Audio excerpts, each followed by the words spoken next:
자, 한미 정상회담이 곧 있습니다 해서 지난 대선 기간 문재인 대통령의 외교 안보 자문 그룹에서 활동했던 분 저희가 직접 스튜디오에 모셨습니다. 연세대학교 최종권 정치외교학과 교수님 나오셨습니다. 안녕하십니까? 예, 안녕하십니까. 최종권입니다. 예. 네. 저희는 이제 프로필만 보고 나이가 굉장히 많으신 분일 줄로 생각했으나 예. 굉장히 젊으시군요. 40은 넘었어요, 그래도. 어떻게 이렇게 교수 자리에 올라가셨어요? 예, 훌륭하신 분입니다. 아닙니다. 고맙습니다.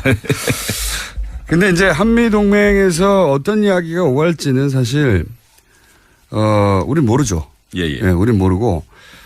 저는 외교안보 자문그룹에서 활동하셨다고 하셔서, 그리고 최근에 한미동맹이 뭐 큰일 났다 하는 네. 문특보 미국 발언들 가지고 우리 언론이 크게 보도를 했고, 거기에 인용된 사람들, 뭐 CSIS의 마이클 그린이라든가 네. 이런 분들이 미국에서 그런 말을 했다. 우리 큰일 난 거 아니냐. 한미동맹 끝장났다. 이런 보도가 엄청나게 쏟아졌잖아요. 그래서 제가 저 혼자 이제 얕은 지식으로 그렇게 거론된 전문가들이 예를 들면 마이클 그린은 대단히 일본 편향이다. 일본의 관점을 대변한 발언들인데 그걸 가지고 우리가 이렇게 난리치는 거는 너무 오버하는 거고 모르면 바보고 알고 그러면 나쁜 거다. 네, 이런 맥락으로 짧게 브리핑을 해왔는데 이제 전문가를 직접 모시고 우리가 이제 미국에서 돌려오는 소식들을 어떻게 걸러서 들어야 되는지 그 얘기를 좀 해보고 싶습니다. 뭐 지금도 계속해서 미국에서 누가 한마디만 하면 이게 이제 코멘트를 따서 우리는 그 사람이 누군지 잘 모르니까. 그렇죠. 예. 마치 한국에 대해서 너무나 잘 아는 어떤 사람이 한국의 정책을 이 사람 말대로 결정할 것만 같은 사람이 이런 말을 했다고 한두 줄 보도하면서 막 난리가 나거든요. 자, 전문가로서 그게 그럴 일이 아니다라는 거를 좀 설명해 주십시오. 예. 일단은 미국이 상당히 큰 나라잖아요. 50개 주인데. 주도에 50개나 있습니다. 예. 로스앤젤레스에서 있는 미국 사람하고요. 워싱턴 DC 수도에 있는 미국 사람하고 다른데 통상 우리가 언론에서 보는 한국 전문가들은 워싱턴 DC에 직장을 가지고 있고 거기서 연구소 같은데 혹은 그 근처에 대학교에 있는 교수이시들이죠. 주로 정치 외교학을 전공한 사람이고 세부적으로는 국제학, 국제관계학, 국제정책을 공부했는데 주로 이 아시아, 이 동아시아 우리 동네를 공부한 사람들이죠.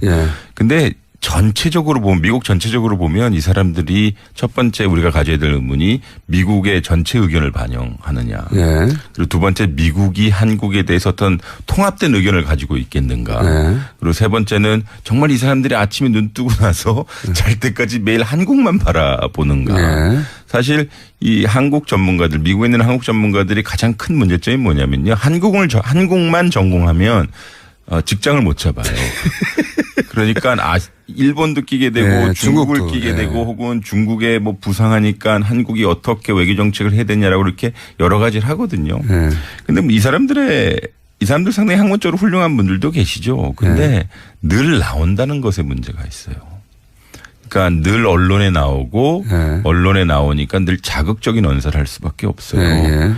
그러니까 그러니까 한반도에서 어떤 상황이 발생한다면 즉 북한이 미사일을 쐈다 혹은 북한이 도발을 했다 혹은 한미 간에 여러 이견이 생겼다라고 하면 좀 주로 극단적인 발언을 많이 해요. 그래야 계속 코멘트가 따지니까요. 이를테면 북한이 미사일을 쐈다 그러면 우리가 가장 필요한 정보는 어떠한 의도를 가지고 쐈겠는가 그리고 왜 지금 쐈겠는가라고 하는 것이 중요한데 이거는 일종의 유추거든요. 그렇죠. 우리 있으면 서울에 있는 전문가들도 무슨 고급 정보를 받아서가 아니라 북한이 쐈다? 그러면 우리가 이거 아니겠어? 이거 아니겠어? 유추를 하는데 우리가 그렇게 얘기하면 또 우리나라에서도 진보적인 분이 계시고 보수적인 분이 계시는데 당연히 이분들이 주로 보수적인 분들의 의견을 주로 들어요. 왜냐하면 한국의 주요 언론들이 이분들의 내용을 많이 픽업하거든요. 그러니까 뭐 국가기관 통신사라고 하는 연합뉴스에서 나오거나 아니면 우리 주요 언론사에 나왔던 이야기가 영어로 번역이 되면서 이 사람들이 그걸 읽어요. 아 그럼 이게 마치 한국의 전체 의견인 의견이건처럼 혹은 그것이 팩트인 것처럼 얘기하고 그것을 미국의 주요 언론에 이야기하면 또 우리 한국 언론이 또 그걸 또 받아요. 그럼 이게 미국의 의견이 되는 것뿐만 아니라 팩트가 될 가능성이 많아요. 그러니까 쿠션 맞고 돌아오는 한국 의견인데. 또 우리나라도 제 의견이 예를 들어서 전문가로서의 제 의견이 대한민국 정부의 그 정책은 아니잖아요. 그렇죠. 근데 우리는 그거를 보고 미국의 자세가 혹은 의견이 한국에 대해서 상당히 우려하고 있다. 혹은 한미동맹에서 무슨 문제가 있으면 미국이 상당히 불만을 가지고 있다라고 매우 과도한 일반화를 하죠. 근데 주요 등장하는 분들이 매우 한정적이고 두 번째는 그분들이 한 번도 자기는 모른다. I don't know라고 얘기한 적이 없어요. 그러면 전화가 안 오잖아요. 그리고 그 전화번호를 결국 언론에 나오니까 기자들이 돌리게 되고요. 그렇죠. 서로. 제가 이제 뭐 통일부의 고위 관계자 혹은 뭐 외교부 이런 분들의 얘기를 들어보면 이런 일을 오래 하신 분들 얘기를 들어보면 그런 얘기를 하시더라고요. 자기들도 처음에는 그 미국의 전문가들이 열심히 공부해가지고 우리가 모르는 정보를 미 국무부나 혹은 뭐 정보기관으로부터 받아가지고 그런 얘기를 하는 줄 알았더니 자기가 고위직에 오르고 났더니 알고 봤더니 자기한테 물어보고 그걸 자기 의견 양해해서 돌아와가지고 다시 되돌아오더라. 별거 아니더라. 이런 얘기를 하시더라고요. 아니라 이분들이 한국에 오셔요. 그러니까 좋은 비행기 좋은 좌석을 타고 오셔요. 좋은 호텔에 있고 그러면서 이제 소위 여기에 있는 정책 전문가 그리고 정부에 있는 분들을 만나요. 그걸 잘 정리를 해요. 그런데 주로 정책 전문가 자신들의 친구들을 만나는 거거든요. 늘 일을 같이 했던 동료들을 만나는 거예요. 보수 정치, 보수 성향이면 보수 성향이 그러면 심리적으로 어떤 현상이 발생하냐면 일단 그룹 띵크가 생각이 나요. 아, 나는 원래 이렇게 생각했는데 내 친구가 서울에 있는 내 친구가 나랑 비슷하게 생각하면 이것이 일종의 팩트처럼 느껴지고 워싱턴에 돌아가서 야, 이게 서울의 기류야. 그러면 우리는 이렇게 해야 돼 저렇게 해야 돼. 근데 그걸 또 우리가 받아요. 우리 특파원이 받아. 그러니까 사실은 우리나라에서 출발한 예를 들어서 뭐 극우적인 어떤 발언이 있다면 그게 돌아가서 미국의 의견이 된다면 한국에 다시 보도됐다. 사실 한국의 의견이었어요. 그게 애초. 근데 여기 이를테면 지난 9년 동안 보수정부 기간이었기 때문에 보수 성향의 연구소, 보수 성향의 학자들이 메인스트림 줄이었거든요. 이분들은 어쨌든 한미동맹 상당히 강조하셔요. 저는 뭐 그것에 대해서 동의 많이 하지만 이게 한미동맹이 어떤 내용을 강조하느냐가 상당히 중요해요. 그러니까 동맹 차원의 결정, 한미동맹 국권이 가야 된다라고 하는 이야기는 하지만 선언적으로 거기에 디테일을 말씀 많이 안 하시거든요. 그러니까 한미동맹 강조, 우리 한미동맹 좋습니다라고 그렇게 인식이 돼요. 미국 사람들한테. 근데 그 이면에는 여러 계산서가 딸려 나오는 걸 잘 모르는 거죠. 그렇죠. 그렇게 좋아? 그러면 이것도 사. 그렇죠. 근데 야, 이거 딴 거 사면 안 돼? 그러면 한미동맹 안 좋아. 이렇게 되는 거죠. 더 비싼 거 못 사? 한미동맹 그렇죠. 좋다며. 그렇죠. 그러니까 북한의 위협은 이렇게 안 좋아지는데 뭐 이러면서 계속 사야죠. 그렇게 되는 것 같아요. 또 한 가지가 그게 이제 쿠션 맞고 오는 한국 의견이다. 그러면 그런 얘기를 하더라고요. 직접 가서 그 사람들을 만나면 한국에 대해서 모른다고. 우리가 했던 얘기를 그중에서도 자기들 입맛에 맞는 얘기를 반복할 뿐이지 실제 한국에서 어떻게 알겠냐고 그 사람들이. 그러니까 그런 얘기를 제가 들었고요. 그게 상당히 큰 문제인 게요. 예를 들어서 이 사람들이 어떤 사안에 대해서 A라고 주장을 해요. 왜냐하면 A라고 주장하는 자기 친구들의 의견을 들었기 때문이죠. 그렇죠. 근데 실질적으로 팩트 사실은 B였어요. 근데 그러면 미국에서도 이걸 B라고 정정을 해야 되거든요. 근데 이 전문가들의 이야기를 듣는 사람들, 미국 시민들은 A라고 맨날 느끼는 거예요. 그러니까 예를 들어서 진보 정부 시기라고 했던 노무현 정부 시기에는 한미동맹 안 좋았어라는 얘기를 했는데 사실상 동맹이라고 하는 것은 과정도 중요하지만 결과, 성적표가 중요하거든요. 그러니까 이론적인 측면에서 동맹이 가장 완벽하고 가장 강하다라고 얘기했을 때 내 동맹이 다른 나라에서 전쟁이 있었을 때 내가 도와주는 거예요. 그렇죠. 그럼 우리는 이라크에 파병을 했거든요. 근데 이라크에 우리가 미국, 영국 다음으로 가장 큰 숫자의 지상군을 파병했습니다. 그리고 경제적으로 한미 FTA 했거든요. 그리고 우리 당시에 외교부 장관이라고 하는 반기문 장관을 미국의 지원하에 유엔 사무총장에 당선시켰어요. 네. 그러니까 정치적인 것이나 군사적인 것이나 경제적으로 한미가 잘 됐거든요. 네. 물론 그때 우리가 고분고분하진 않았죠. 네. 우리가 원하는 것에 대해서 의견을 피력했고 거기서 한미가 협상을 해서 이 중간 지점에 다다른 것이거든요. 네. 즉 동맹끼리는 친구라고 한다면 싫은 얘기도 하고 삐지기도 하고 다른 그렇죠. 의견을 얘기를 하는 건데 아니 어떻게 한국이 갑자기 말대꾸를 하지? 자기가 원하는 걸 얘기하지? 그러면 어색하기도 하지만 네. 그러면서 한미동맹 흔들린다라고 이야기할 수도 있는 거예요. 그것이 어색한 사람이거나 네. 혹은 그걸 바라보다 야, 한국이 말대꾸를 하네? 라는 걸 처음 본 사람들은 그리고 한국 내에 미국 내에 그런 걸 느끼는 사람들보다 더 문제는 한국 내에 그런 걸 느끼는 사람들이 있단 말이죠. 예, 극히 있죠. 일부가. 예. 예. 그 사람들이 야, 한국이 미국말 안 들으면 어떻게 한민동맹이 큰일 났어. 라는 멘트를 하면 그게 미국에 가가지고 다시 네. 큰일 났다고 말하는 사람들에 의해서 되새겨지고. 그렇죠. 그러니까 한국의 주류는 한미동맹 어떤 특정 정부가 예를 들어서 노무현 정부, 김대중 정부, 지금 문재인 정부가 미국이 취하는 정책보다 약간 결이 다를 때, 야, 한미동맹의 근간이 흔들리고 있어라고 얘기해요. 근데 이분들이 문제는 뭐냐면 한미동맹이 강해야 된다고 주장했고 지난 9년 동안 한미동맹이 더 이상 강할 수 없을 정도로 강하다고 얘기했거든요. 근데 조금의 정책의 차이가 혹은 조정기가 있다면 한미동맹 근간이 흔들린다라고 얘기해요. 미국이 말한 대로 하지 않고 다른 생각을 하는 것은 한미동맹이 깨진다고 생각해요. 한미동맹을 미국 말대로 하는 걸로 이해하고 있는 겁니다. 그분들은. 미국도 지금 상원 하원이 있고요. 예를 들어서 텍사스나 시카고나 일리노이나 아니면은 몬타나 이런 데가 다 다른 각기 미국의 이익을 대변하거든요. 그러니까 농수산물 혹은 축산물이 대부분인 몬타나 이런 데서는 한국이 무역 시장을 더 적극적으로 개방하라고 그래요.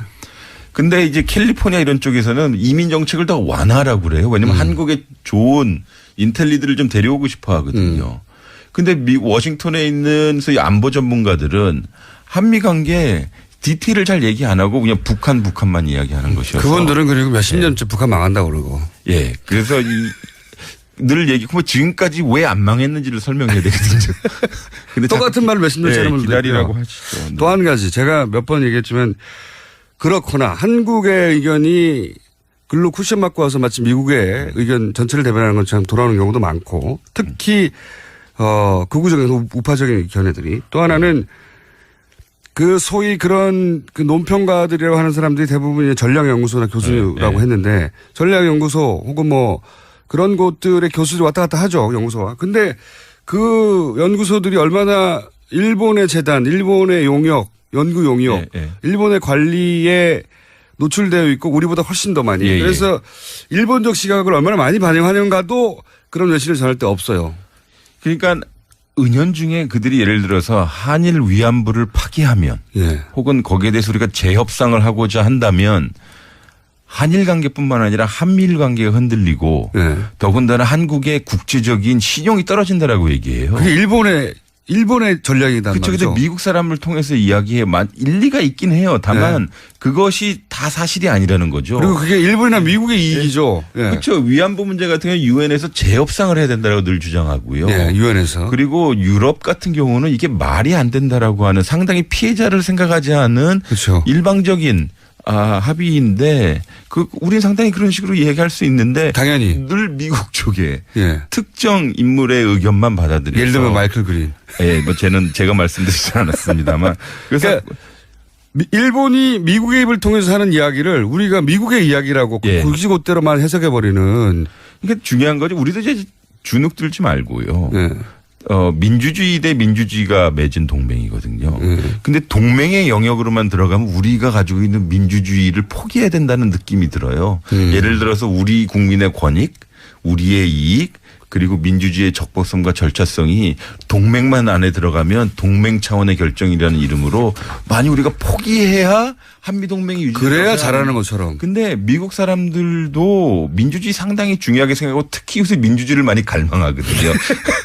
그래서 우리가 민주주의를 이야기하면 상당히 좋게 받아들일 수 있어요. 그러니까 우리 어떻게 헌법을 어기고 동맹을 지지할 수 있겠느냐. 그러면 한미동맹 근간이 흔들린다라고 사실 맺혀야 되거든요. 그렇죠. 그러니까 대한민국 민주주의가 강해져야만 동맹이 강해진다라고 이야기하는 것이지 특정 이익이나 특정 그룹의 발언으로 동맹이 강해지는 건 아니거든요. 교수님 말씀도 잘하시고 목소리도 좋고. 네. 근데 오디오형입니다. 비디오형.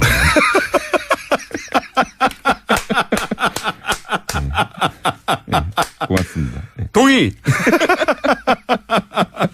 풍채도 좋으시고 풍채가 저랑 비슷하다고 생각하시면 되고요. 예. 머리 크기도 비슷하시고 어깨가 좋습니다. 어깨가 좋습니다. 앞으로 예. 한미 간에 뭐 사드 관련해서 그렇고 여러 가지 이야기들이 나올 테니까 교수님 좀 자주 좀 나와주십시오. 예, 알겠습니다. 저희 고정 이야기입니다 거의. 근처에 살아요. 교수 이시들이죠. 주로 정치 외교학을 전공한 사람이고 세부적으로는 국제관계학, 국제정책을 공부했는데 주로 이 아시아, 이 동아시아 우리 동네를 공부한 사람들이죠. 근데 전체적으로 보면 미국 전체적으로 보면 이 사람들이 첫 번째 우리가 가져야 될 의문이 미국의 전체 의견을 반영하느냐. 그리고 두 번째 미국이 한국에 대해서 어떤 통합된 의견을 가지고 있겠는가. 그리고 세 번째는 정말 이 사람들이 아침에 눈 뜨고 나서 잘 때까지 매일 한국만 바라보는가. 사실 이 한국 전문가들 미국에 있는 한국 전문가들이 가장 큰 문제점. 어떤 이야기가 오갈지는 사실 우린 모르죠. 우린 모르고.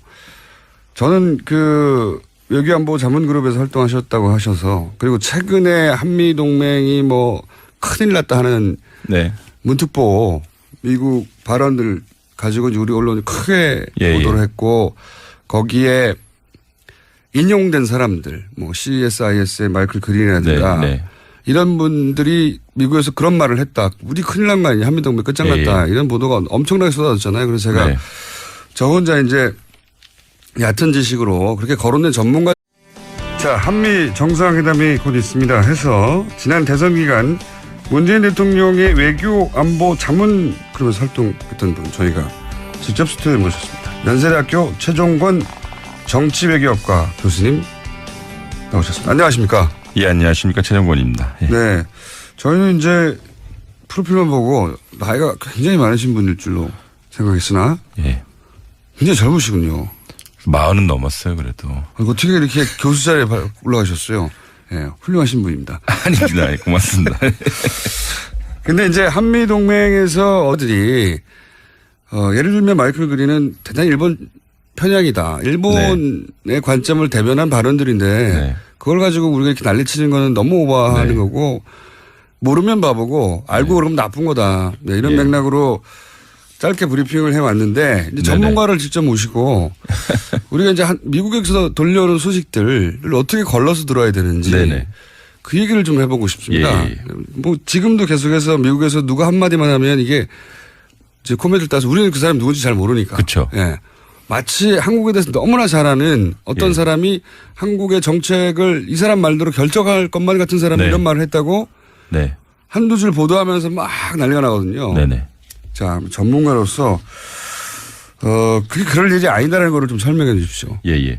일단은 미국이 상당히 큰 나라잖아요. 50개 주인데. 주도 50개나 있습니다. 로스앤젤레스에서 있는 미국 사람하고요. 워싱턴 DC 수도에 있는 미국 사람하고 다른데 통상 우리가 언론에서 보는 한국 전문가들은 워싱턴 DC에 직장을 가지고 있고 거기서 연구소 같은데 혹은 그 근처에 대학교에 있는